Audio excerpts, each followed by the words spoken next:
Class में आपका स्वागत अभिनंदन है। आज हम लोग पढ़ रहे हैं कक्षा नवम में पढ़ी जाने वाली संस्कृत की सेकंड पाठ्य पुस्तक पीयूषम द्रुत पाठाय और उसके अध्याय 18 को, जिसका शीर्षक है, यह पाठ जो है पद्य रूपी है। पद्य और गद्य में अंतर हम बता दिए हैं आप लोगों को। पद्य वह होता है जो दोहा के रूप में लिखा गया हो, चौपाई के रूप में लिखा गया है, श्लोक के रूप में लिखा गया है, वह सब क्या है, पद्य है। और जो कहानी के रूप में लिखा गया जाता है वह क्या है, गद्य है।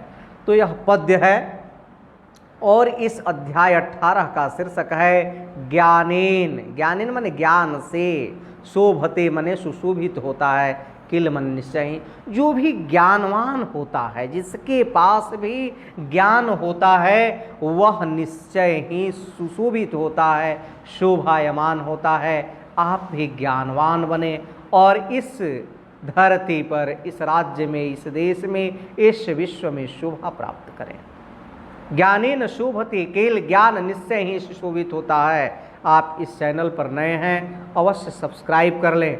हम परीक्षा तक संपूर्ण जो भी आपके सिलेबस के अकॉर्डिंग हिंदी और संस्कृत का पाठ्य पुस्तक है या उसका व्याकरण है, वह हम आपको प्रदान करेंगे।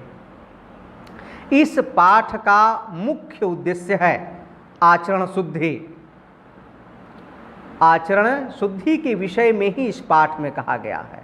आचरणवान को ही ज्ञान की प्राप्ति होती है, किंतु आचारवान बनने के लिए प्रत्येक व्यक्ति को कर्मठ, ईमानदार, सतचरित्र, उदार, कष्ट सहिष्णु, परोपकारी होना आवश्यक होता है। तात्पर्य यह है कि किसी व्यक्ति को शुद्ध मानव कहलाने के लिए चरित्रवान, कर्मनिष्ठ तथा परोपकारी होना चाहिए, क्योंकि सत्कर्म से ही, अच्छे कर्म से ही कोई सम्मान को प्राप्त करता है या उसे सद्ज्ञान की प्राप्ति होती है। वही बात इस पाठ में दर्शाया गया है, इस पाठ के माध्यम से बच्चों को पढ़ाया गया है। आइए हम इस पाठ का अध्ययन ही कराते हैं। यहाँ लिख रहा है, इसका प्रथम पद्य है, लिखा कि कर्तव्य भावनाया आयाति शुद्ध रूपम। देखिए एक लाइन में ही क्या लिख दिया कि कर्तव्य भावनाया, यानी कर्तव्य भावना से आयाति मन आता है, शुद्ध रूपम मन शुद्ध रूप।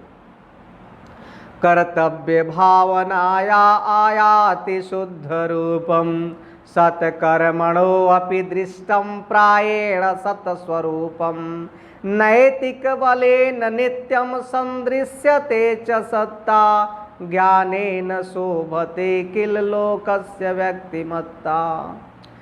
लिख दिया यहाँ क्या, कर्तव्य भावना से शुद्ध रूप आता है। और दूसरी लाइन लिख दिया कि सत्कर्मणो अपि दृष्टम प्रायेण सत्स्वरूपम, सत्कर्म द्वारा ही, अच्छे कर्म द्वारा ही, दृष्टम माने दिखाई देता है, प्रायेण माने प्रायः, सत्स्वरूप माने सत्य स्वरूप। सत्य कर्म द्वारा ही सत्य स्वरूप के दर्शन होते हैं, सत्य स्वरूप दिखाई देता है। नैतिक बलेन नित्यम संदृश्यते च सत्ता, नैतिक बलेन, नैतिक बल द्वारा है, नित्यम मीन्स प्रतिदिन, संदृश्यते च सत्ता, वह सत्ता जो है निकट दिखाई देती है। किसकी सत्ता? उस परमात्मा की सत्ता जो है निकट दिखाई देती है। नैतिक बलेन नित्यम संदृश्यते च सत्ता, नैतिक बल द्वारा है नित्य जो है सत्ता निकट दिखाई देती है। ज्ञानेन शोभते किल, ज्ञान निश्चय ही, ज्ञान से व्यक्ति निश्चय ही इस संसार में सुशोभित होता है। लिख दिया यहाँ, पूरी लाइन देख लेते हैं कि ज्ञानेन शोभते किल लोकस्य व्यक्तिमत्ता, ज्ञान से इस संसार में निश्चय ही जिस व्यक्ति के पास ज्ञान होता है वह सुशोभित होता है।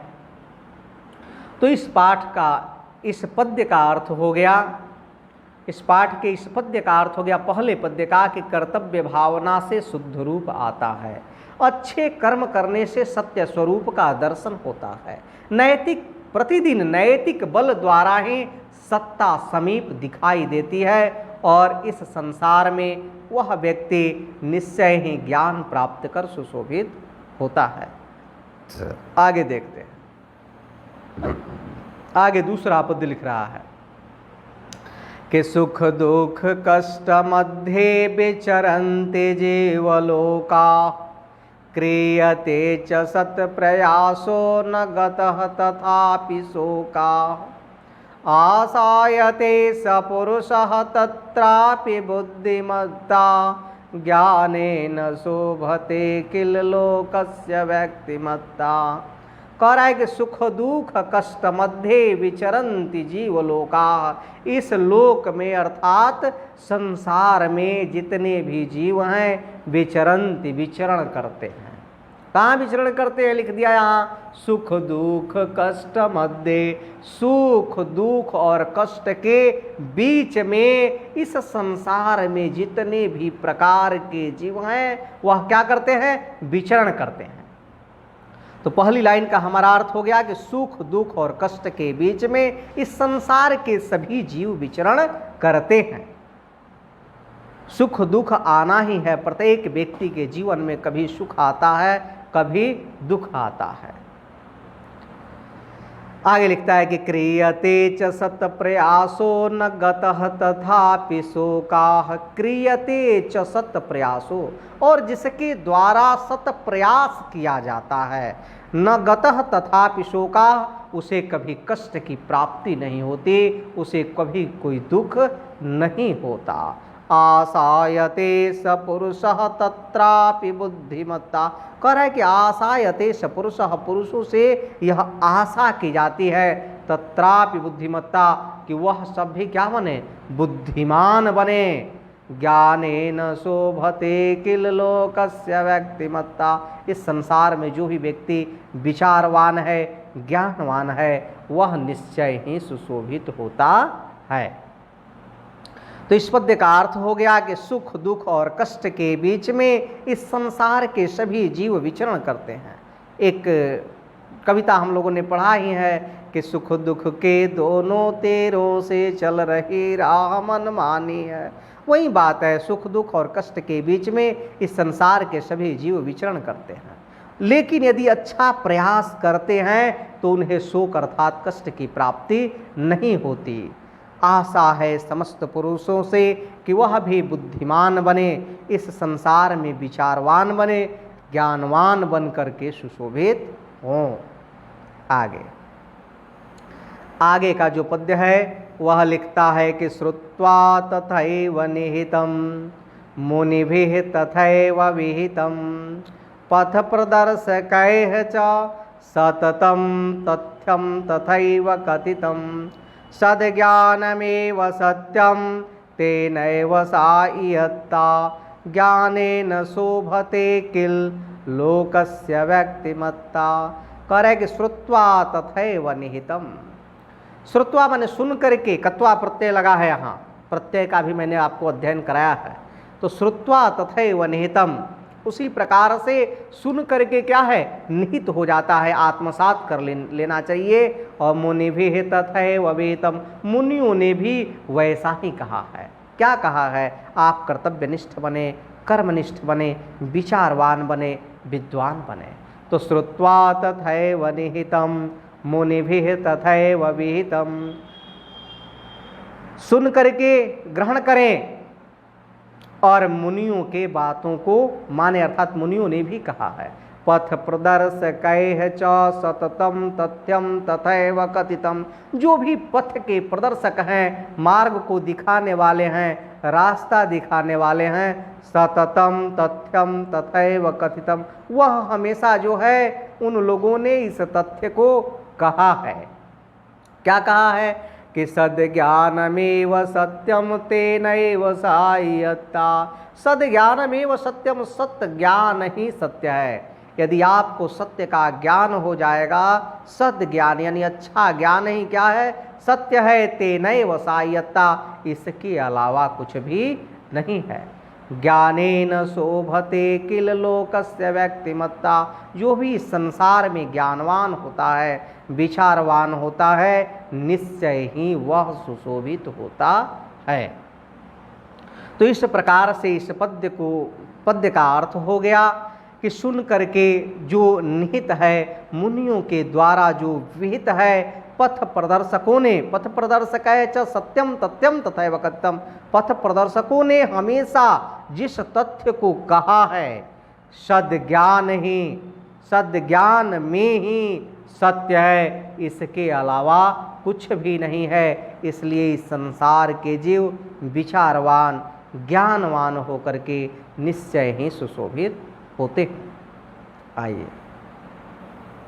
अगला और अंतिम पद्य है हमारा। यह लिखता है कि बलमस्ति यत्र तेजः तत तेन इष्ट सिद्धिः, बलमस्ति यत्र तेजः तत तेन इष्ट सिद्धिः, उत्साह भावनाया उपलभ्यते प्रसिद्धि, तृप्तया तथापि सहसा तस्या विभाति सत्ता, ज्ञानेन शोभते किल लोकस्य व्यक्तिमत्ता। कह रहा है कि बलमस्ति यत्र तेजः, जहाँ बल ही उसका क्या है, तेज है, तत तेन इष्ट सिद्धि, और उसी से वह अपने इष्ट की क्या करता है, सिद्धि करता है। जो भी वह निर्धारित करता है उसको वह सिद्ध कर लेता है। बलमस्ति यत्र तेजः तत तेन इष्ट सिद्धि, तेज ही बल है, जो उसके अंदर का तेज है अर्थात ज्ञान है, वही उसका बल है, तेन इष्ट सिद्धि, और उसके द्वारा उसी तेज से, उसी बल से इष्ट की सिद्धि की जाती है। उत्साह भावनाया उपलभ्यते प्रसिद्धि, उत्साह भावना द्वारा ही प्रसिद्धि की प्राप्ति होती है। तृप्तया तथापि सहसा तस्या विभाति सत्ता, तृप्तया तथापि सहसा, कह रहा है कि उसे तृप्ति मिलती है अर्थात संतुष्टि होती है। सहसा तस्या विभाति सत्ता, और वह सत्ता से कभी डरता नहीं है। ज्ञानेन शोभते किल लोकस्य व्यक्तिमत्ता, और जो भी संसार में विचारवान हैं, विद्वान हैं, ज्ञानवान हैं, निश्चय ही वह सुशोभित होते हैं। तो इस पद्य का अर्थ हो गया कि जहाँ तेज ही बल है उसी से इष्ट की सिद्धि होती है, उत्साह भावना से प्रसिद्धि की प्राप्ति होती है, तृप्ति होती है। फिर भी अचानक यदि कहीं सत्ता मिले तो उससे भी वह डरता नहीं है। इस लोकस्य व्यक्तिमत्ता ज्ञानेन शोभते के लिए, इस संसार में जो भी व्यक्ति ज्ञानवान है निश्चय ही वह सुशोभित होता है। तो हम लोगों ने इस पाठ का भी अध्ययन कर लिया। पाठ 18 यानी अध्याय 18, ज्ञानेन शोभते केल, ज्ञान से व्यक्ति निश्चय ही सुशोभित होता है। यदि आपको अच्छा लगा अवश्य लाइक कीजिएगा, और अपने 9th क्लास के अन्य मित्रों को भी इसे अवश्य आप शेयर करें, ताकि सभी पढ़ें, आगे बढ़ें, संस्कृत के प्रति उनकी और भारत के संस्कृति के प्रति रुचि उत्पन्न हो। फिर हम मिलते हैं अगले पाठ में, तब तक के लिए बहुत बहुत धन्यवाद, शुभकामना।